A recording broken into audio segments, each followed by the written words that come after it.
Words of enlightenment, my custom here is to invite our guests and to, once they come, to acknowledge that I know they're coming with several things very expensive in my eyes. Time is one of the most precious commodity offered to mankind.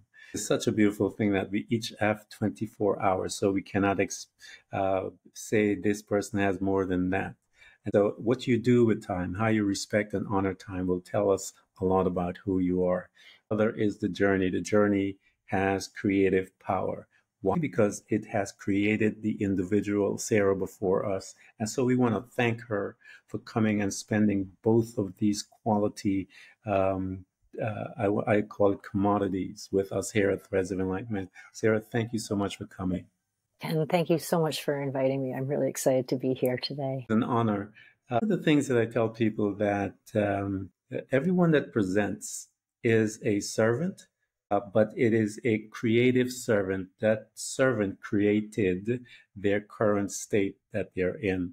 How do you serve mankind? Because I ask that question, Sarah, because I always want people to know it's bigger than just them. You need to step out of just us and realize that there's a dependent, of course, the journey, but there's also an interdependence of working with each other. How do you serve mankind? The healing process, when we access it at the deepest level, in healing each other, in healing ourselves, everything is healed. When we go to a place of the deepest susceptibility and healing from the deepest susceptibility, everything shifts. It's the whole, one of the things that I've recognized is that if we imagine that we're all in this matrix and together, as if it were like a plasma matrix. And when any part of that finds a higher level of access to what in the language of homeopathy we call the ability of the vital force to rule with unbounded sway, that whole thing expands. There's no level of work that's too small to change everything. And I've watched it go up the hereditary chain so that somebody is struggling with something, and as they heal that in themselves, they see even in the generations before them, they feel a shift, that something has happened. So I think that it's always the macrocosm, but we use the individual language of the vital force of the person sitting in front of us, asking for healing in order to access that little thread that is part of that tapestry. It heals on all those levels. I agree 100%. We call that goo, if you will, the universe, and we're all a part of it. Material, all of it. If you go to a quantum level, one with the everything. When you look at it that way, that when one heals, whole plasma feels it. You can see that also meditation. I've seen meditation where you had group meditation, hundreds of people meditating about a situation hundreds of miles away, thousands of miles away, and is able to affect that situation because of that particular power. And we are all part of it, if you will. And it's a shame that most of us don't recognize that. One of our customs here, Sarah, is we go back in that time machine, as I mentioned to you, we call it memory, and we go to that first space that we visit for a short time. We call that the family. In that space, things happen to us there that cause you and I to make certain decisions that will guide our lives for several years. So we like to have a conversation to discover what that thread is, if you will, because the name of the show is Threads of Enlightenment. Introduce us to your family, and what was that unit like once you visited there and you were residing there for those time stamp that we call years? Yeah. So I grew up in New Hampshire in the northeast of the United States, a little bit north of Boston. And I have a sister. My parents are married. I grew up in a small city. It's more like a big town. And everything was fine. I was comfortable. I was loved. But I think that at that time, I was inside of a lot of other people's stories about what my life was supposed to look like. And of Yeah. course, those stories were very much coming from the stories that my parents had about what their lives were supposed to look like. And it took me a really long time from childhood, I would say, well, through the crisis of having leukemia in my 30s, to find out that even though everything was fine, I was trucking along on a path that was taking me further and further from my purpose here. And so there was a lot of process for me once I realized that, of anger and frustration and feeling like things had happened to me, before I moved through the place of recognizing that I was dancing that dance, that it was coming from me and through me and as me. And so now I embrace it. For a while, I thought, where does this alien landscape I came from? I don't think that anymore. I used to have some harsh words, beliefs, not harsh words, harsh beliefs that caused me to speak those words about who I am and what I am and so forth. And so I know some of the dynamics within the family of us. And I mentioned that to you. It turns out to be our superpower. It is the thing that formed us. And here you are in your family, trucking along, as you said. As you're trucking along in your family, as Sarah, as a young individual, how was she relating to herself and the outside world, basically your friends, your family around you? What was that, those interactions were? And again, we're going back in that time machine of memory and kind of pulling out some of the threads that we can recollect from being in that space. What was your relationship to you and your relationship to the world Yeah. from that space? Well, I had a lot to say, and I had so much to say that it was really overwhelming for the people around me. And I think that I faced a lot of push and pull in the tension of wanting to find connection in a way that was outward moving, and that I was talking to people because I wanted to connect with them. Yeah. And as that one of the amazing superpowers of that for me has been that I had to learn to be a listener, because I didn't start out as a listener. Mm-hmm. And that gave me the ability to become an expert listener, Mm-hmm. and then still also be good at talking. And so I think there were a lot of bumps along that path, but I really wanted always to see the deeper thing. I didn't understand how to be at the surface. I wasn't good at it. I wasn't adept at that. I really wanted that deeper connection always. So I was pushing for it and trying to call it out all the time in a way that was not graceful. And I think the difficulty of that process has been so powerful for me, because I had to learn everything intentionally, because it Yeah. wasn't easy for me. I think it's the purpose of it, though, Sarah, because we all have glimpse. I remember as a young man, I was a little different than all the others and my siblings as well. And so we were the ones that will always push the envelope a little beyond what we are told, if you will, and just to see what's beyond that fence. That can always create some frictions within our authority, as far as parents and others that are outside of us, and so it's a challenge to be able to manage it, because we ourselves don't have an understanding of why we're doing what we're doing, but we know that it's just a part of us. And so we can be irritating sometimes. I kind of get it. So here you are, you're moving through. Again, you learned, you're saying you had a lot to say, and also the combination of a listener and one that speaks. You're moving through your life, Sarah, and you're going towards, let's say, college, and the family always have conversation as to what belief systems they have about where we should go and what profession we ought to be doing, because that's the best thing for us, as they say, because they know what's best for us, as they say. So what was that conversation like, and which direction did you pick, and why did you pick that? Yeah. So even as a very young child, I was fascinated by finance because I thought that the world of finance was, because what I was fascinated by was these human interactions.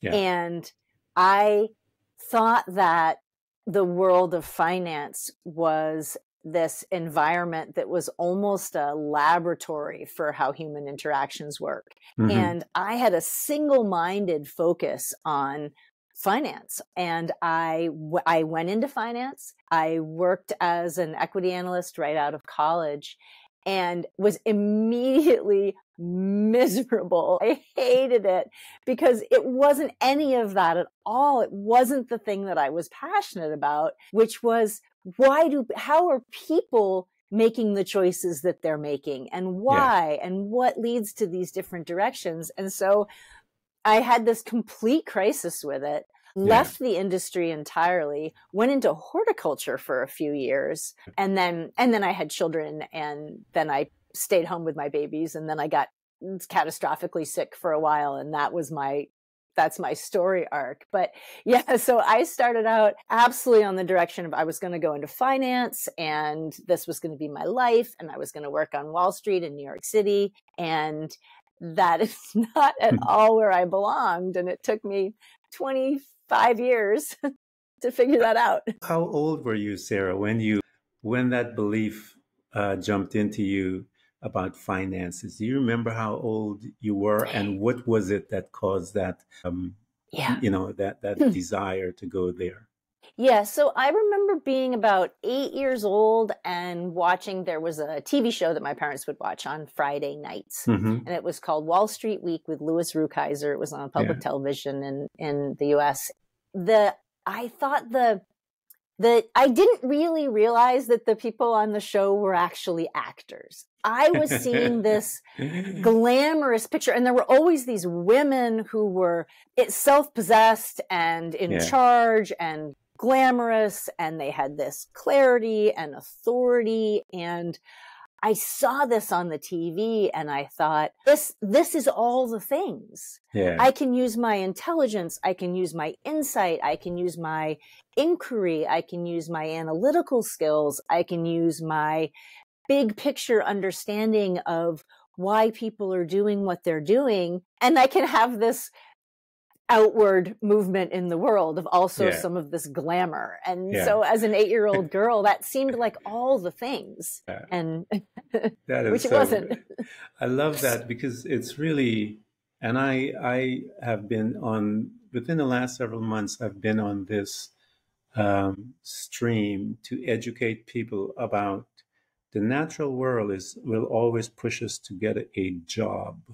And that's why I usually ask this question, because the internal clock within us, that subconscious mind of us, is sitting there, but natural mind and part of our belief system, based on whatever mom and dad and everyone is saying that we ought to be teachers and all that stuff, are pushing us towards the job, and which is fine. I love what you said, and I tell people this is how you distinguish if you are in the right place, if you're passionate about the job. Because we weren't called here to do a job, Sarah. We were called here to complete and to do our assignment. One has an assignment. How we get to that assignment, that is called the journey, if you will, to discover what that assignment is. Because most and every single person that I've ever interviewed has either left their job to find their assignment. That's where the joy is. And I encourage those that are listening to us, are beginning or contemplating their journey. The journey is designed to come into your life, disrupt your life, and move you from your job to your assignment. Hang on. Designers have everything in plan, and you just need to learn some principles within there, but you'll get there. So Sarah, here you are. You are now chasing the job. You got there. You realize, hell no, This is not it. You're in your 20s, as you said. You got there and you realized that hell no, because 8, 20, that's a long time to believe this. Mhm. And now you have to surrender your belief that that's not it. How did you manage yourself in that space? Because that should be fun. Yeah, I'm a lot contrarian by nature. And so when I'm told I have to do something, my first reaction is to go the other direction. Yeah. And what made it so easy for me to leave at the time, just to leave the job. When I left my last job in finance, I didn't know that I was leaving the industry forever. I just knew that I was leaving that company. And I had bought a house. So my husband and I, at the time, we had just bought this old farmhouse, and we had another, it was a different romantic vision. We had this romantic vision. We were going to have this old farmhouse, and this was going to be our life. And I was talking to one of my superiors in my company that I was working in. And I was feeling very frustrated because I felt like I had been really passed over for some professional advancement. And he said to me, he wasn't my hiring manager. And he said to me, he was a veteran of the industry though. And he said to me, well, they know you're trapped because you just bought this house. So they don't have to advance you because they know that you're not going to leave because you have to pay for that mortgage. And Wow. I said to myself, I will not stay in any environment, company, industry that treats me that way.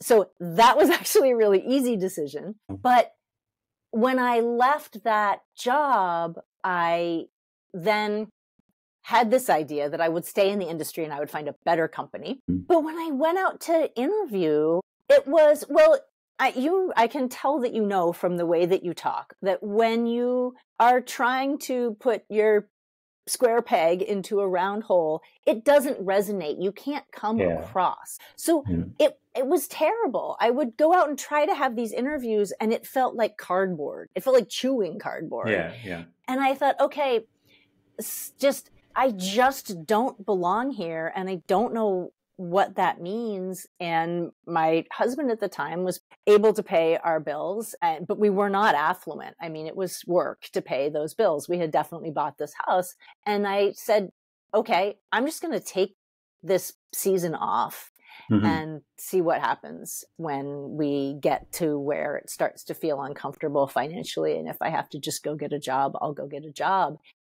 I did not have children at the time, and actually don't even think I was married yet. We were just engaged. I just took that time off, and we rented out a guest house in this property that we'd owned to a friend. And I just spent the summer with her kind of doing nothing, being completely surrendered to this transformation. I had spent my whole life on a very type A path. I had grown up in a town where there was a lot of affluence and career focus. I'd gone to a preparatory school.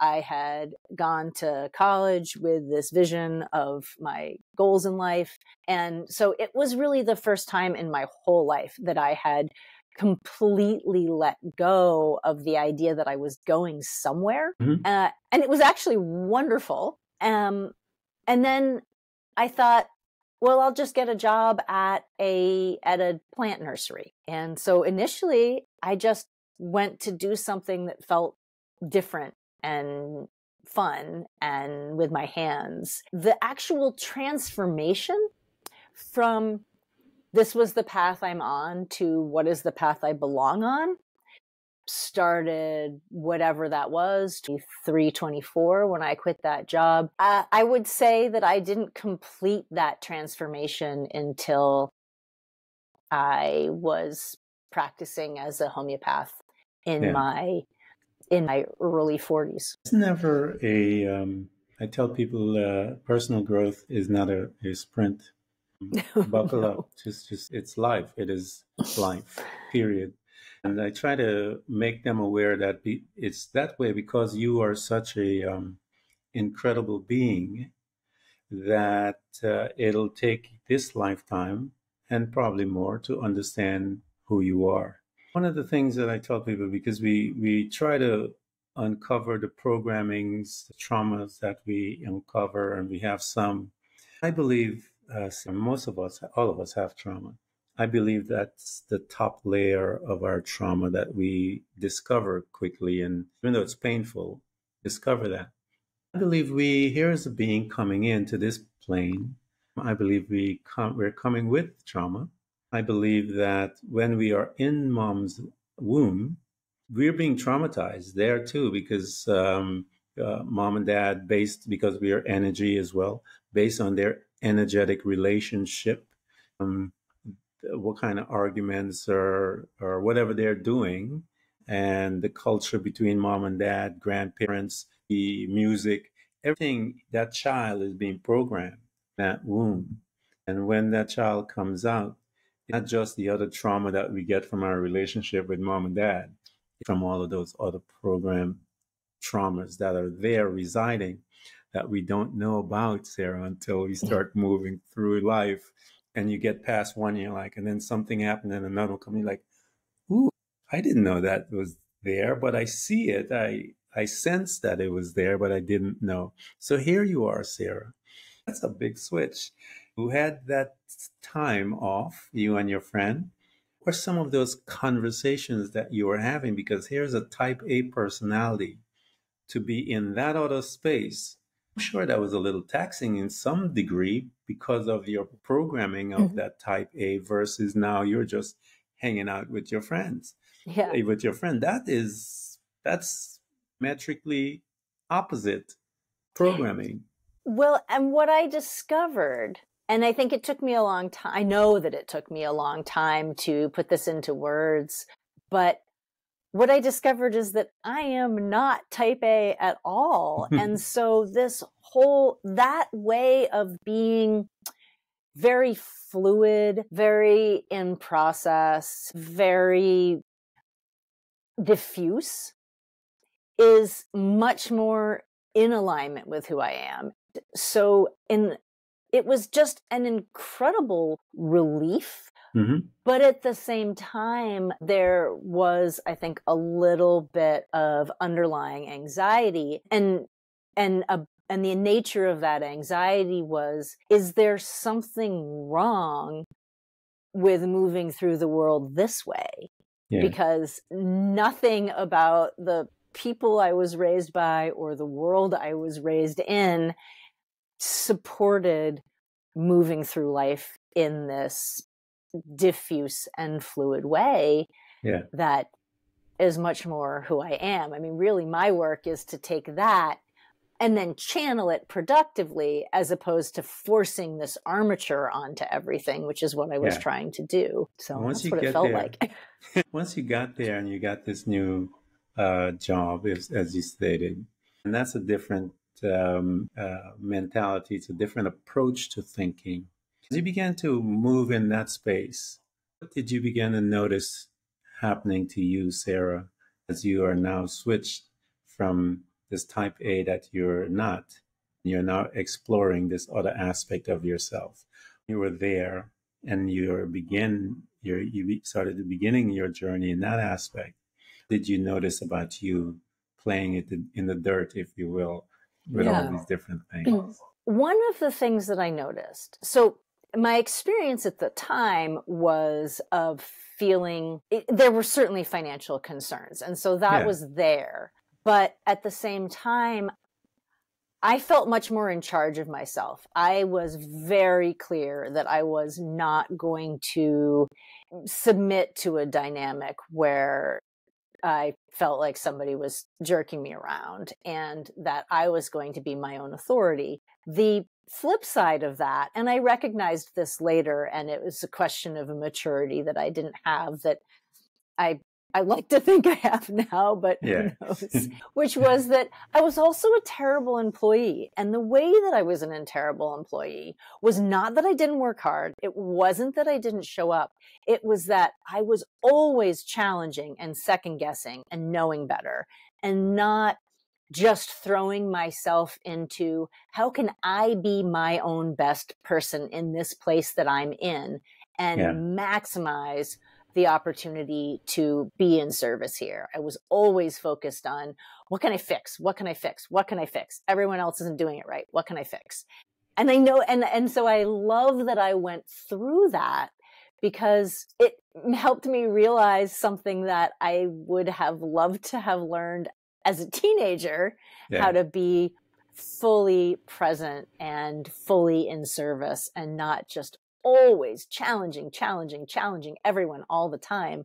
But at the same time, that level of challenging has been really useful to me. And so now I've learned to integrate them. But at the time, it was a combination of loving a lot of aspects of the work, but then still being in my head all the time, trying to run the show all the time, being in conflict with authority all the time.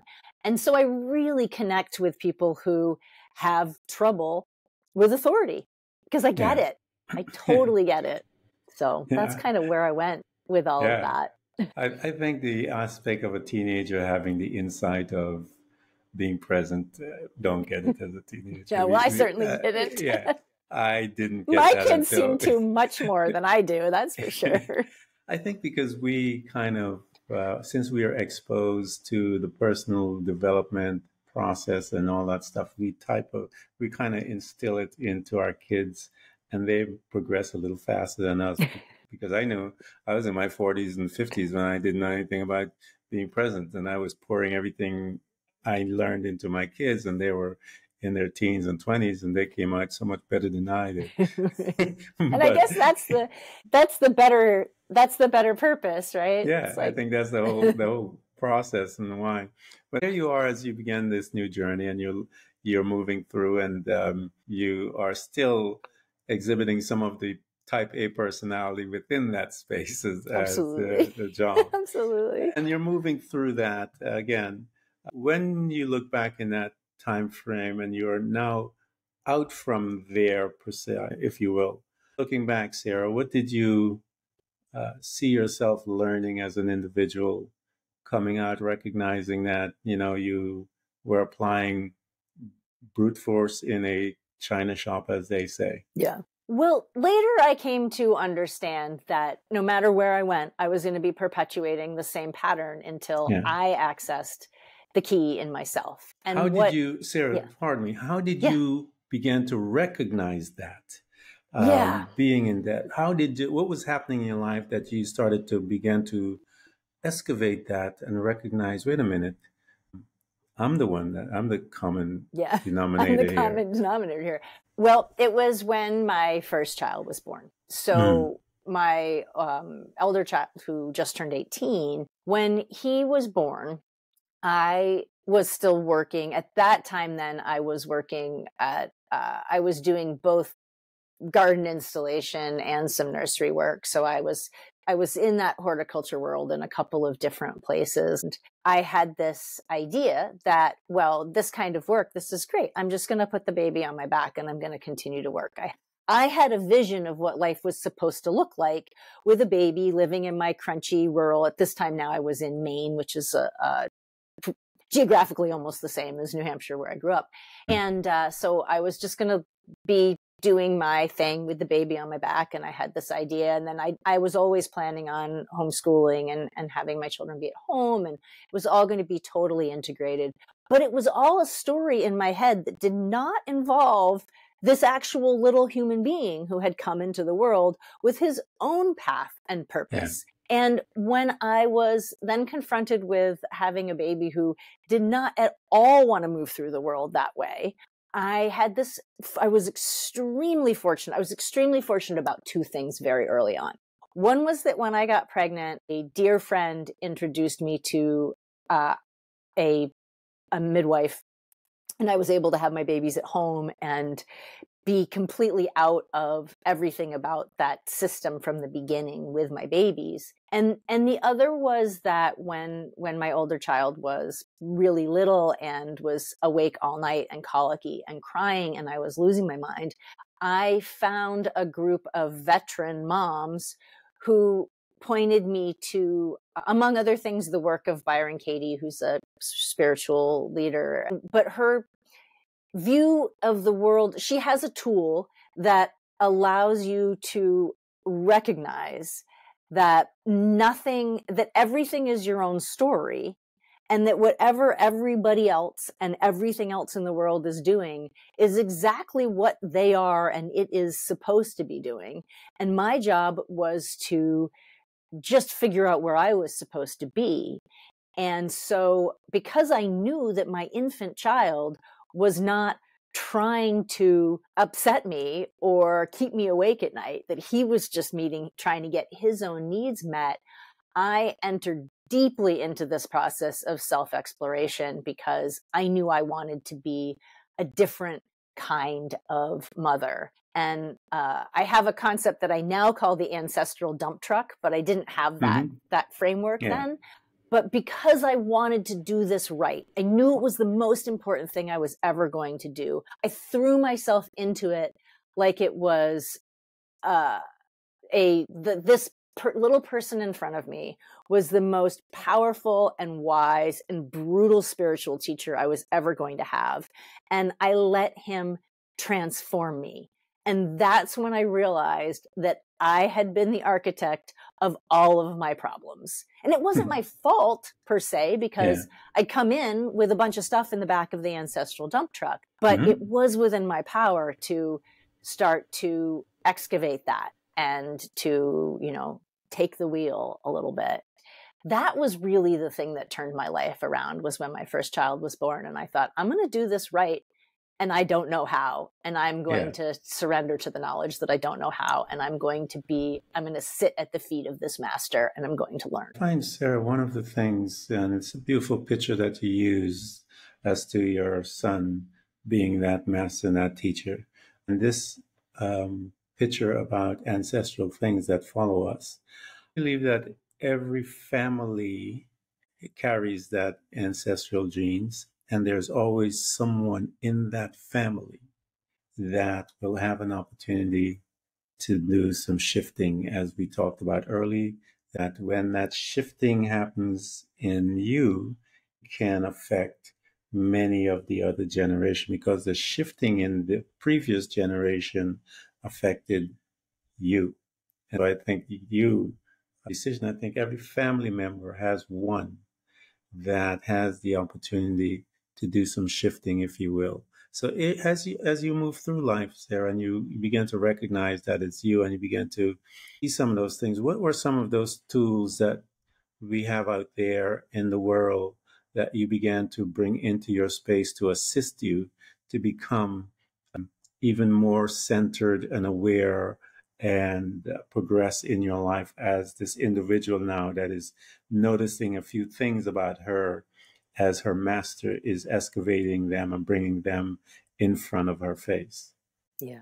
The biggest one for a long time was the work of Byron Katie, which is this simple system of inquiry where you question your thoughts. And by going through this process of questioning your thoughts, you find at the end what she calls the turnaround, where you find, at least for completely opposite stories, that can be true. And that tool, just applying that tool over and over again, and combined with just having to be present with the needs of my child, and every time I felt activated by what was going on, to say, every time that activation happens, this is a temple bell. This is a temple bell ringing me home, bringing me back to this practice. And just to keep it simple with that and say, let me assume that this is exactly how it's supposed to be, and figure out what it means to be in relation. And then later, after my experience with cancer and the tools that I brought in with my experience with cancer, and then homeopathy, which totally changed my life and shifted my whole energetic dynamic even more. I've brought in also a lot of the work of Gay and Katie Hendricks, Pema Chodron's writing, and I read the Tao Te Ching, and I just have so many advisors. But that's the core of those tools, is those tools that are about inquiring into What am I believing? What happens when I believe that? And where am I in relation to the center right now in terms of these beliefs? And what can I do to use this to my advantage and to belong here instead of being at war with here? Now I wanted to lead in. So I wanted to, the reason why I asked that, I wanted to see the genesis, if you will, to where it began, that internal dialogue began within you, because you are now going to be walking through some personal stuff, if you will. You are navigating and you're heading towards your personal stuff, or your serious journey as you began. As you're walking there, guide us to that piece as to that first day when you heard that news, and then your internal reaction, because that is very important. And I want people to listen to this, because I know I can ask this question of Sarah before she even tells me about it, because it was that internal decision that caused her to navigate where she is today. It's very important that you guys pay attention, because this is where you can win or lose. Sarah, invite us to that day, if you will, that information, that additional information came to you that says, wait a minute, there's something within you, your body, your house, that is causing tremendous amount of discomfort, if you will. Invite us to that. Yeah, sure. So the way that diagnosis even happened was that my younger son, I then had two children. So my kids were, my older child was 4 at this time. My younger son was 8 months old, and he was having frustrating teething situation, and I took him to an osteopath, very straightforward kind of situation. But it was at an integrative practice, and I had not been sleeping well, and I had not been feeling well, and I thought maybe I had mono. And so I had some blood work done while I was there, because they had a bunch of different kinds of practices, and I thought maybe I have mono.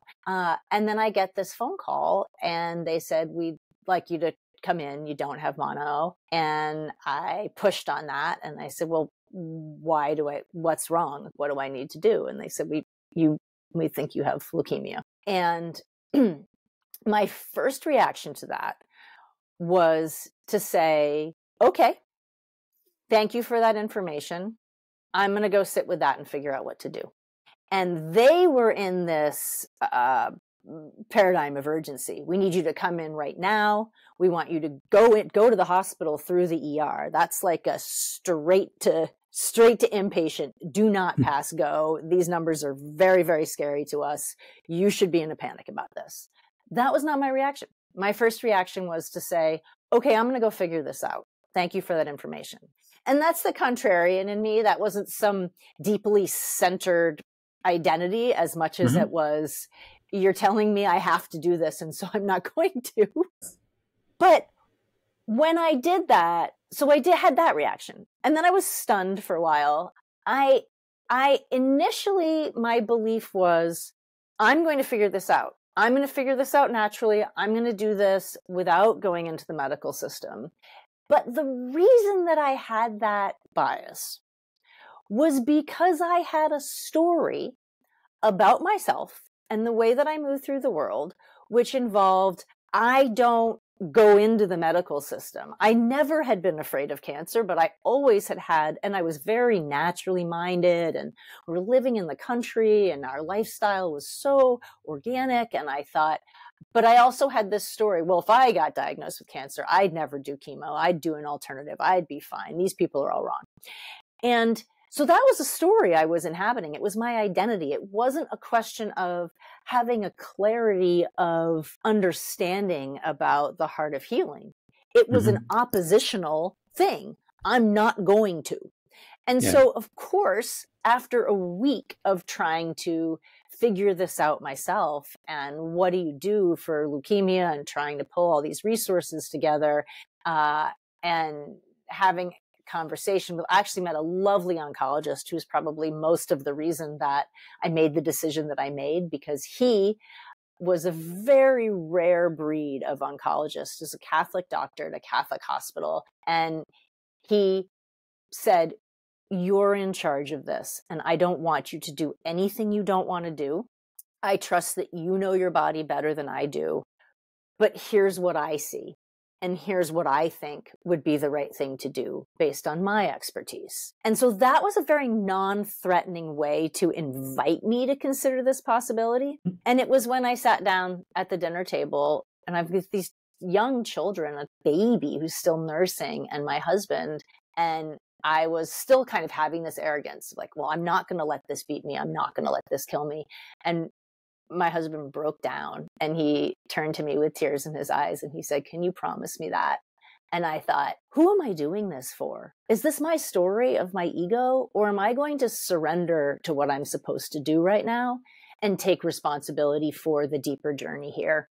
And so I checked myself into the hospital, and I said, everything that I'm trying to do to heal myself of cancer is, and I didn't know these words then, but is actually the mindset of cancer trying to be in control. And what I need to do is surrender. And what surrender looks like is putting myself in exactly the place I am most hostile and afraid to be in. Yeah. And that was transformative for me. That turned out to be my medicine. The fact that I've become a practitioner of this natural modality, which I believe accesses the deeper part of the healing process, I became this because I did that. And it's a unique way to approach it. I had to deconstruct the story of my identity of I'm natural in order to truly become whole. In my readings of books and ancient books, I came across this book that talked about, because my background is Christianity, I came across this book, Jubilees and the Book of Enoch. Within those words, those pages, is a story about where all of the sicknesses and diseases and the cures of them were written in there. There was a book about the cures of all the ailments and diseases for man by herbs, medicine. They found some of these books. They found in a Dead Scroll, the Essenes was a sect that gone to that data, if you will. They're finding some of them. There's a gentleman that his team are trying to get all of that information and put it together for us all, but it's an herbal thing, a treatment for all. But the natural world, they have developed the healthcare system. I've seen the healthcare system kill thousands of people. I'm from that system, so I know the things that go on. But there's some good there. There's some good people there that can use that technology or the current stuff coupled with the holistic piece that will be able to guide us, but still give us that. I know a few of them, Sarah, that lean towards the holistic. They're in this field and they have to manage it, if you will. And you know what I'm talking about when you have to learn how to manage it, because once they find out certain things, they'll be able to penalize that individual. But here you are. You now got this news, you surrendered, and you're now beginning this new journey. While you're there, began to, as you said, be deconstructed. While you were there, Sarah, deconstruction, what did it look like? And how did you able to manage yourself there? Yeah. Well, so the treatment for acute myeloid leukemia of the type that I had is inpatient. So I was in the hospital, in a hospital bed, which is, pretty unusual these days to actually be, admitted and staying in the hospital. And I had to go back. So I would go in, I went in initially and I was there for quite a while, very, very sick. And then after that, they would send me home for a little while, and then they'd have me come back for a week. And I called them my meditation retreats because I had otherwise been full-time at home with one and then two young children for 4 years at that point. So here I was in this situation where I didn't feel good, but there was also nobody asking anything of me, which meant I had to get really real with who I was when I was by myself. And I had never been okay with who I was when I was by myself. And I learned to be by myself. And I was so uncomfortable physically that I had to learn to channel all of my energy into wherever the pain was. Mm-hmm. So that's when I first learned to do that. And so then I could later do that also for mental and emotional pain, channel my energy into I'm giving you my full attention. And I remember having a conversation with cancer. And it was my first admit, and I was in the hospital, and I said, how can I meet your need?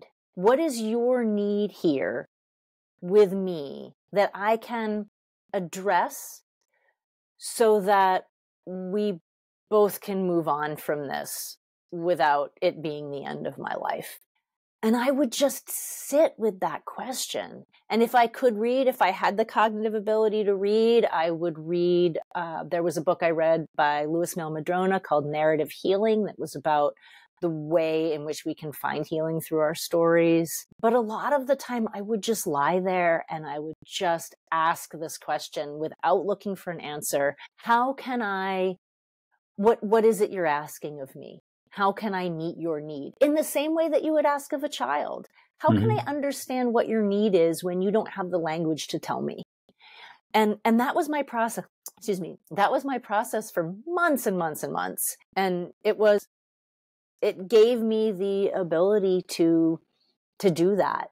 And I would not have learned that if I had spent all of my time focusing on how can I manage and solve the problem of cancer, which was completely the wrong way to think about what cancer is and what it was doing in my body. As you were moving through, Sarah, and you were there oscillating back home, hospital, back and home, and you began to look deep into yourself and having these questions and asking them and allowing yourself to identify and become one with the pain, to understand the reasoning behind. As you're moving through, what began to change in your life that caused you to go on that road to obtaining your quote unquote healing? What was those steps that began to take place in you once you got there? Because I know once you got there, you realize, wait a minute, I can now serve from here. Once you got there, how did you begin to put the pieces to begin to become a servant? What was that road that looked like when you held that oscillating back and forth? When did you get off that train? How did you do that with the knowledge that you were gaining from having reading and all the other people coming into your space? So the whole process took 4 or 5 years. And when I was first introduced to homeopathy when I first went into the hospital. I didn't know anything about it, but I had been introduced in a serendipitous way to a homeopath. And she came to see me in the hospital. I never did homeopathic treatment before I went in, but she came to see me in the hospital. And the process of that case-taking process was not like anything I'd ever experienced before. It was very deep. It was about where was I in my story? How were my symptoms showing up as part of an overall dynamic? And one of the things, so I would say the biggest thing that being in the hospital did for me, and that surrendering to going to the hospital did for me, and again, this was this 4-year process that ultimately culminated in a bone marrow transplant, was that I had to let go of dogma, because my story about what had to be true turned out to not be true. But it still took me a long time of discovery through the process of, so I had the homeopath, and then I saw her a few times, but my mindset about that was still on the level of, okay, I know that chemo is damaging to my body and I want to heal myself from the chemo. And so I'm looking at healing. That was still a material level of thinking about healing. I didn't understand that what I was actually going through was a spiritual transformation. I didn't Yeah. really understand. And so I got out of the hospital and I got better. And then I got sick again because I went back into some of my same old patterns of trying to force myself, instead of into the old way of my being thinking, forcing myself into another new mindset. And I'm going to live life to the fullest, but in a really aggressive way. Like, I'm lucky to be alive and I'm going to do all the things. And that was also not who I am. I need more space. I need more flow. So Yeah. of course I relapsed. When that happened, it was like a koan. It clicked. I realized, oh, you are not getting the message. Yeah. There is a message here, and you are going to go through this meditation retreat for as long as you have to go through it until you get that message. And then I started to heal. And that was when everything really turned around. So early in the process, I understood that I had to let go of dogma, but I didn't actually do it until much later in the process. Always the case. It's hard to let go of dogma. It's a part of us. Then we have to come to that place of surrender. And I tell people this, that place is a painful place. Because I use the example of Jesus. And again, I came out of the church and I remember this area. He's in this garden and he has to surrender and he's arguing with his father. He's like, I don't want to do this. I don't know about this. I'm not sure I want to do this. I'm not sure about this. That conversation from my readings and my studies says that this individual was sweating blood from that conversation of surrendering. Eventually he says, yeah, okay, I'll do it.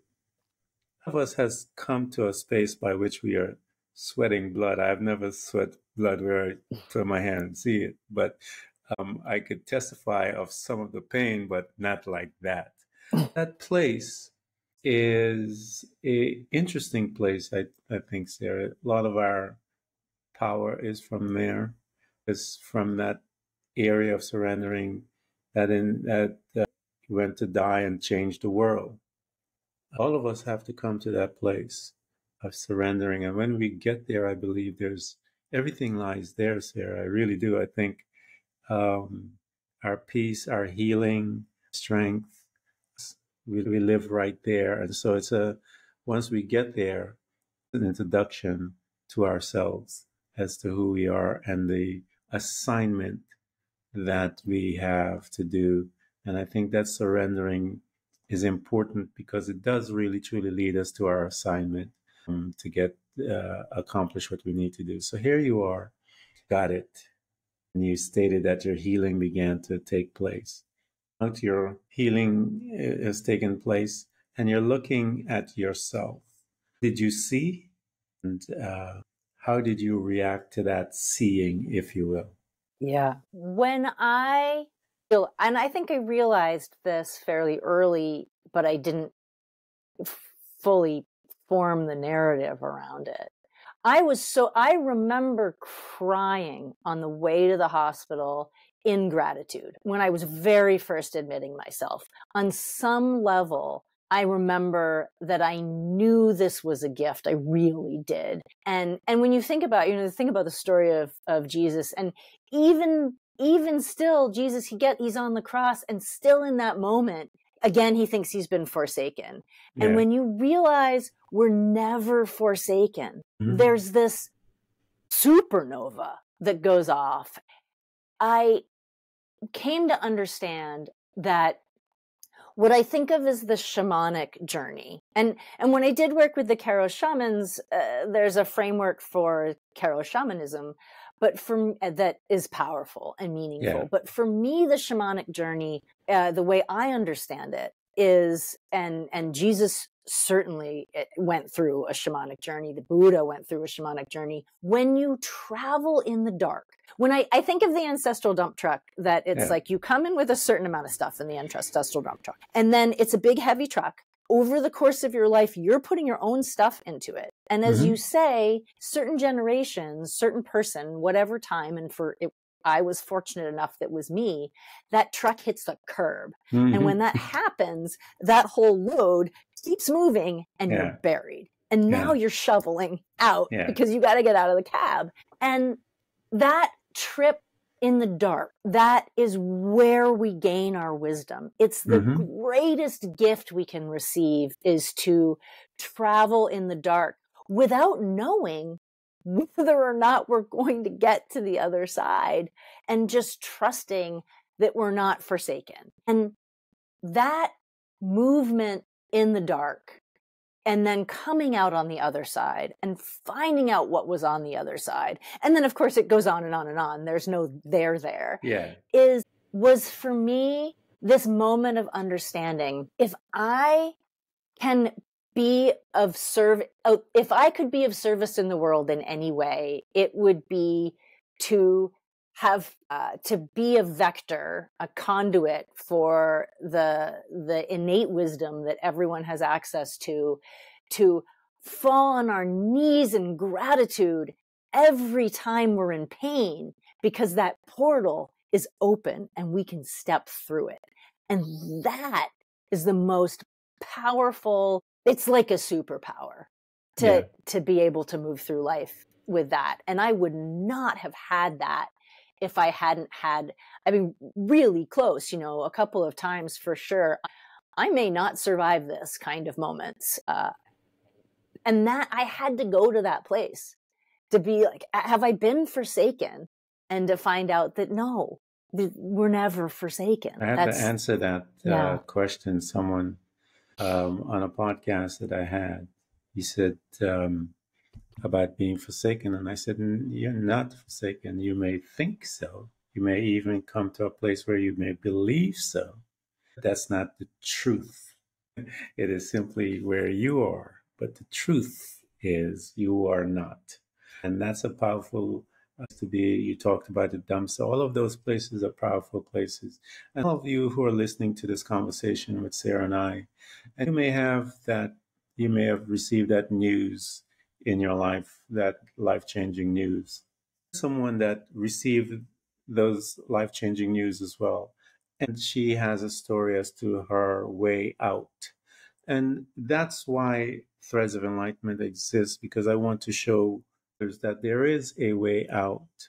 Through conversation, you can talk to people, and when you come into their space, because they've been through some dark places and using their shovel to find their way and their compass, they can assist you in bringing you out a little faster, so that they can show you some places that you didn't know exist. And so I want to invite you guys to Sarah's site. I'm going to put everything that she has there, all the links and stuff, so that you can get to her, because you need people who have gone through the forest, as I said many times, because it can be a dark place. But I want you guys to know that are listening, you're not alone. There's someone that has a compass and knows how to guide you. So Sarah, here you are. You recognize that you must serve through this venue, this way, and how did you, because I know we all, even though we go through it, we take it and we begin to change it to adapt it to our personality, to make it palatable, so that it is us when we are standing there presenting this new format of revelation that is came through us. How did you begin to put those things together to create what you have today as your way by which you serve? Yeah. So I had my training as a classical homeopath in this 200 plus year tradition as a classical homeopath. But I built around that what I call a shamanic coaching program, because the process of homeopathy is such a powerful modality. And when we are seen in the homeopathic process, when we are met with the homeopathic remedy, it speaks to the vital force on a level that allows the vital force to start to shift into this place of being on true purpose. But that's not a magic bullet. That's not the only thing. The container that our healing lives in, especially when, and I speak from deep personal experience, this whole armature, we've built an armature around ourselves that's around a self that's not the right alignment. To be able to take someone, whether it's what looks like more traditional kind of coaching where I'm helping, the unique nature of the kind of coaching that I do is that we use the symptoms, physical, mental, emotional, and spiritual, to get to the metaphor. And then we use that metaphor to understand what is asking to be healed. And in moving through what is asking to be healed, we get to unlock all these patterns. And then sometimes we're using journey work. Sometimes we're using meditation. Sometimes we're using what looks like conventional coaching. It's completely individualized, and everything is on the template of what is asking to be healed in you. And so that I'm getting to that. I don't have a bias or a dogma about what is asking to be healed in the person sitting in front of me. They're going to tell me, and my job is to help bring it forward and then to be their navigator on that healing journey, both with homeopathic remedies and with this container of shamanic coaching. So that's how that process works. One of the things that I did not put in my links, but that you can access, is you can schedule a free call with me. And that's a no pressure, no obligation phone call. You can also put, when you go to my website, if you put in /free, you can get a free download to a guide and a sample of some aspects of the shamanic coaching program. And I am available in so many ways to communicate with people about where they are in their process. But it is totally free to schedule a phone call with me and to talk about what is showing up in your life as pain, and can we use that as a pathway to healing, both through this incredibly powerful modality of homeopathy and then through this unique program that I have created. I love it. Guys, we're going to provide everything for Sarah, as I mentioned, so that you can get access into her space, because pain is not something that you want to live with if you can come out of it. I've been there physically, all the other things. My story is I had physically died as well. So I know some of the stories and stuff like that you guys had done. But we're going to provide everything that Sarah has so that you can get in her space, so that you get your journey out. Sarah, it has been an honor to have you here at Threads of Enlightenment. I am so excited. So much for coming. Thank you so much. This has been just lovely and powerful, Ken. I really appreciate you having this platform and inviting me on it.